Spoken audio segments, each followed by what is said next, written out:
রিম্মি নামের একটি জঙ্গল ছিল। সেই জঙ্গলে অনেক পরিবাররা বসবাস করত, কিন্তু রাত্রিবেলায় ঠিক কি যেন একটা শব্দ আসতো, আর সেই শব্দ সুরে গ্রামের যত বাচ্চা ছিল সব সম্মিলিত হয়ে চলে যেত। কিছুদিন হলো শিয়ালের পরিবার মিচকে এসেছে, তার সাথে তার মেয়ে দুঃখীও আছে।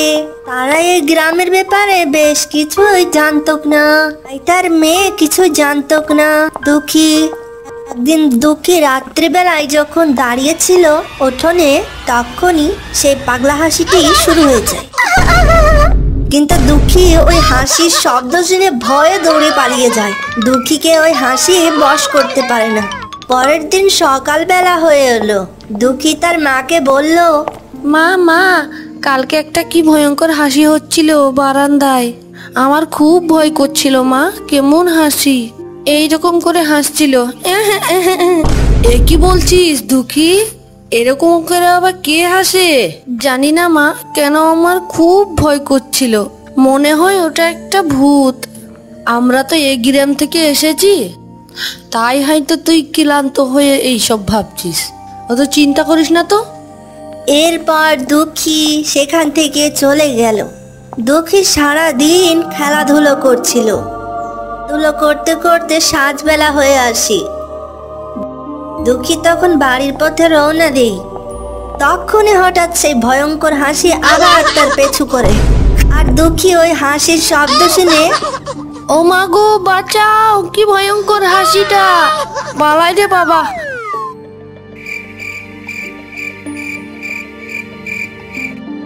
ও মা, ওই হাসিটা আমার আবার পিছু করছিল।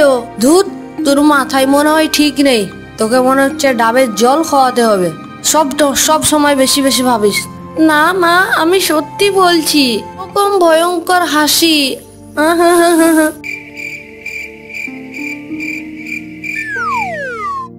মেয়েটার যে কি হলো, সব সময় হাসিটাকে নিয়ে একদম পাগল হয়ে গেছে। দিদি একা একা কে বিড়বিড় করে কথা বলছো? আর বলো না দিদি, আমার মেয়ে কদিন ধরে একটা হাসির শব্দ শুনতে পায়। সেই শব্দ শুনে নাকি সে ভয় পেয়ে যায়। আমার তো মনে হচ্ছে আমার মেয়ের মাথায় কিছু হয়েছে। আমার তো খুব ভয় করছে দিদি। ও মা গো, কি সাংঘাতিক কথা গো!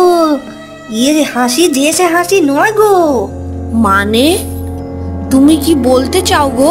গো দিদি, ও গো দিদি, তুমি আমার কথাটাকে শোনো। এই গ্রামে যত বাচ্চা ছিল সবকে ওই হাসি শুনিয়ে নিয়ে পালিয়ে গেছে। তুমি তোমার মেয়েকে আগলে রাখো, মনে হয় এবার তোমার মেয়েকে নিয়ে যেতে চাই।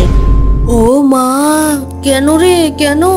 জানি না, কিন্তু ওই হাসিটা বিশাল ভয়ঙ্কর, একটা দানবের হাসি। আমি শুনেছি ছোট বাচ্চাদেরকে ওই হাসি শুনিয়ে নিয়ে চলে যায়। তাহলে কোন উপায়? উপায় তো আমার জানা নেই গো, কিন্তু হ্যাঁ, আমি শুনেছি উত্তরের বনে একটা গুহা আছে। সেই গুহাতেই একটা নদী আছে। সেই নদীর ভিতরেই থাকে এক অক্টোপাস। সেই অক্টোপাসই সবের সমাধান করতে পারবে। সেই নাকি ওই হাসির রহস্য জানে। তাহলে আমার দেরি করা উচিত হবে না। আমাকে আমার মেয়ের জন্য এটুক করতেই হবে। এই বোন, তুমিও চলো না আমার সাথে। না বাবা, আমার খুব ভয় করে, আর ওই হাসিটা আবার আমার শুনে আমার ভেতরটা যেমন কেঁপে ওঠে। হ্যাঁ, আমি যাবো না বাবা। এই কথা শুনিস দুঃখীর মা একাই রওনা দেয় উত্তরের বনে। যেতে যেতে এদিক সন্ধেবেলা হয়ে আসে, আর মা সেই গুহার সামনে এসে পৌঁছয়। আর একটি ইঁদুর সেখানে চলে আসে, আর ইঁদুরটি বলে, এই তুমি এখানে কি করছো গো? ও মা, কি ছোট ছোট সেনাপতি! বাজে কথা বন্ধ করো। এখানে কি করতে এসেছো? আমি আমার মেয়েকে বাঁচাতে এসেছি। একটা ভুতিয়া হাসি আমার মেয়ের পেছু করেছে। আচ্ছা, কিন্তু তোমাকে এই গুহার ভিতরে প্রবেশ করতে হলে একটা প্রশ্নের উত্তর দিয়ে যেতে হবে যে। কি সেই প্রশ্ন? ধাঁধাটি হলো, জিনিসটা হলো তোমার, কিন্তু ব্যবহার করে অন্য কেউ। বলো তো কি? এই প্রশ্ন শুনে দুঃখীর মা ঘাবড়ে যায়। তখনই দুঃখীর মায়ের মাথায় বুদ্ধি চলে আসে। আর বলে, পেয়েছি উত্তর। এটার উত্তর হলো আমার নাম। আমার নাম আমি নিজে ব্যবহার করতে পারি না, কিন্তু আমার নাম সবাই ব্যবহার করে। কি ঠিক না? বন্ধুরা, তোমরাই বলো তো এটা কি ঠিক না ভুল।